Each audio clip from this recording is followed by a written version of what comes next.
Dunchan mengangguk dan berkata, mungkin saja manusia adalah hewan yang emosional, dan sebagian besar orang memiliki plot semacam ini, dan dalam semua kasus di mana tersangka melarikan diri dan ditangkap, lebih dari separuh tersangka semuanya tertangkap ketika mereka pulang diam-diam atau menghubungi anggota keluarga mereka. Kenangan terakhir Tama dan orang tuanya ada di rumah tua itu, dan dia semua harus kembali dan melihat-lihat. Dia berkata lagi, namun, sudah 20 tahun. Bahkan jika Tama kembali, dalam waktu yang begitu lama 20 tahun, mungkin sulit untuk menemukan petunjuk yang berguna. Itu benar. Marshall mengangguk ringan, dan berkata, lagi pula, sudah 20 tahun. Bahkan jika Tama telah kembali, aku khawatir tidak ada cara untuk mengetahuinya. Ibu ingin mengunjungi rumah tua, mungkin lebih karena dia ingin pergi ke rumah tua. Lihatlah tempat tinggal keluarga saudara perempuanku. Dunchan mengangguk dan berkata, aku mengerti ini dengan sangat baik. Dunchan tahu betul bahwa tangan dan mata Tama ada di Jakarta, dan masalah ini pasti sudah diselesaikan sejak lama, bahkan jika Marshall menemukannya di depan pintu rumah, selama Tama tidak ingin melihatnya, Marshall tidak mungkin menemukan petunjuk khusus. Adapun dirinya sendiri, Tama menyelamatkan nyawanya, jadi tentu saja tidak mungkin mengkhianati Tama. Terlebih lagi, dia juga merasa bahwa Tama benar-benar tidak cocok untuk mengenali sebuah keluarga saat ini. Jadi dia hanya bisa mengikuti penampilan palsu untuk memberi saran. Selama dia akhirnya membimbing mereka untuk mencegah mereka benar-benar menemukan petunjuk Tama, misinya akan selesai. Pada saat ini, Marshall berkata lagi, ngomong-ngomong, Dunchan, pernahkah kamu berpikir untuk menyelidiki dermawan yang menyelamatkan hidupmu? Dunchan terkejut, dan berkata, dermawan yang menyelamatkanku, keberadaannya ada di sini. Bahkan jika aku ingin menemukannya, aku tidak punya petunjuk. Marshall menggelengkan kepalanya, bukannya tidak ada petunjuk, dan itu ada di Jakarta. Dunchan dengan sengaja bertanya kepadanya, Marshall, apa maksudmu? Marshall berkata dengan serius, aku memberitahumu tentang lelang pil peremajaan yang aku ikuti di Jakarta. Sampai keluarga Polen diserang di New York dan keluarga kami diselamatkan olehnya, aku tidak pernah memikirkan petunjuk tentang pil peremajaan. Berbicara tentang ini, Marshall memandang Dunchan dan berkata perlahan, tapi karena kau mengatakan itu setelah kau diselamatkan oleh obat dermawan, aku merasa bahwa orang yang memurnikan pil peremajaan dan orang yang menyelamatkanmu dan keluarga Polen seharusnya sama. Dunchan bertanya dengan heran, apa maksudmu? Apakah dermawan itu di Jakarta? Marshall berkata, aku tidak tahu apakah dia ada di Jakarta. Tapi ada seseorang di Jakarta yang mengenalnya, yaitu Linda Suteja dari keluarga Suteja di Jakarta. Linda Suteja, Dunchan tampak bingung.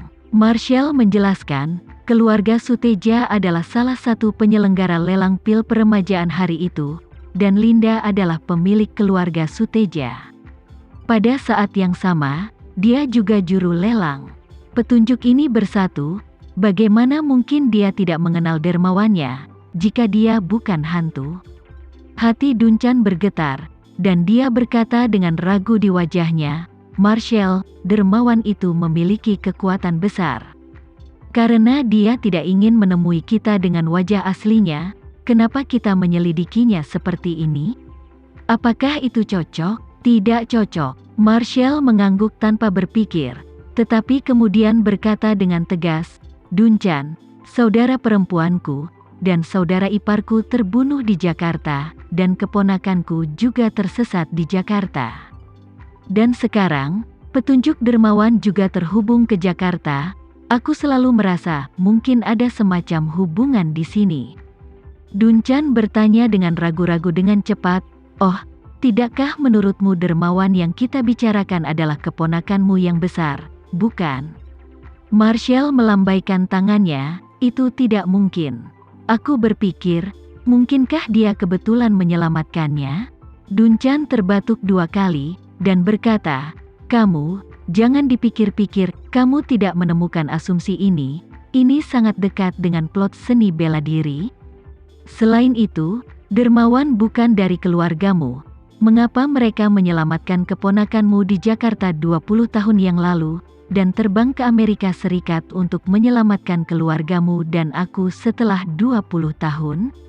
Marshall berkata dengan malu-malu, "Ya, apa yang kamu katakan masuk akal. Namun, meskipun dermawan itu tidak ada hubungannya dengan petunjuk keponakanku, dia menyelamatkan keluarga kami. Jadi aku ingin meluangkan waktu untuk mengunjungi Linda dan melihat apakah aku bisa mendapatkan petunjuk darinya.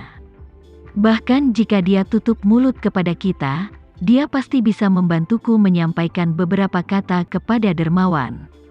20 menit kemudian, Marshall menemani wanita tua itu ke rumah tua orang tua Tama. Konvoi keluarga dengan cepat meninggalkan Cempaka Villa dan menuju ke lokasi tujuan. Pada saat yang sama, Tama juga mengemudi ke arah Cempaka Villa dari kawasan perkotaan. Dia berencana untuk pergi ke pemandian air panas Camp Elsa, dan Cempaka Mountain Villa sangat dekat dengan pemandian air panas Camp Elsa dalam garis lurus, hanya dipisahkan oleh 2 bukit. Sebagian besar rute tumpang tindih. Di jalan tol keluar kota, Tama melihat konvoi mendekat dari arah berlawanan.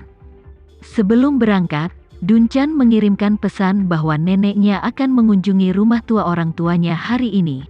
Jadi meskipun kedua belah pihak berpapasan dengan kecepatan relatif yang sangat cepat, Tama masih bisa menebak bahwa ini konvoi keluarga Polen.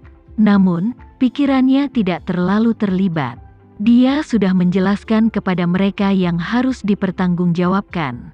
Dia percaya bahwa dengan kepribadian dan prestisnya yang biasa, tak seorang pun di Jakarta akan mengungkapkan identitasnya kepada kakek neneknya. Tiba di Camp Elsa Hot Spring Hotel, Bram sudah memulai hari baru mengajar. Ketika Tama tiba, dia melihat semua siswa sedang berkonsentrasi pada pelajaran mereka, jadi dia tidak masuk untuk mengganggu mereka. Dia baru saja mengamati situasi Nanako dan Anita di jendela. Saat ini, kedua gadis itu sedang duduk bersila di atas futon, mengikuti petunjuk Bram, memejamkan mata dan mengedarkan energi sejati mereka.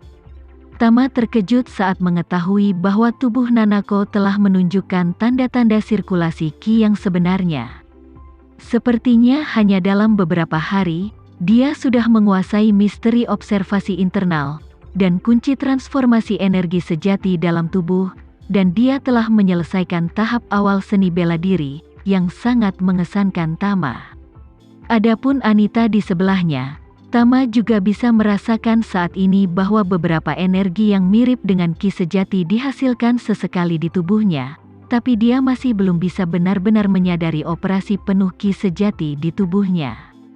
Dan keadaan dantian, meridian, dan Ki sejati di tubuhnya seperti sistem tenaga mobil dalam keadaan start, namun starter belum mencapai kecepatan yang dibutuhkan mesin untuk benar-benar menyala dan bekerja. Meski belum sepenuhnya berhasil, setidaknya setengah dari itu telah berhasil. Selama mereka terus bekerja keras ke arah ini, dia percaya bahwa tidak akan lama sebelum mereka berhasil mewujudkan operasi penuh energi sejati. Sepertinya bakat Anita memang jauh lebih buruk dari Nanako. Selain mereka berdua, Tama juga lebih memperhatikan status Devano dan Johan. Jadi dia mengalihkan perhatiannya ke keduanya dan menemukan bahwa kedua bersaudara itu masih dalam tahap ayam tanpa kepala saat ini, tidak dapat menyadari tampilan bagian dalam sama sekali. Mata, tetapi menyeringai sepanjang waktu, tampaknya hati sedang mengerahkan kekuatan ke arah tertentu. Meski Devano tidak seganas Johan, alisnya selalu berkerut seolah dia penuh keraguan. Tama tahu betul bahwa kedua orang ini terjebak pada titik kunci untuk melihat ke dalam. Jika tidak mungkin mewujudkan pandangan endoskopik, maka tidak mungkin menemukan posisi spesifik dari meridian dan dantian, dan bahkan lebih tidak mungkin untuk mengoperasikan energi sejati. Hal-hal endoskopi sangat misterius, sama seperti guru musik vokal selalu berbicara tentang resonansi rongga dada dan resonansi rongga kepala. Orang yang memahaminya dapat memahaminya begitu mereka melihatnya datang. Untuk hal semacam ini, seseorang harus tenang dan menjelajah perlahan. Hanya dengan menyentuh konteksnya kesuksesan dapat dimungkinkan.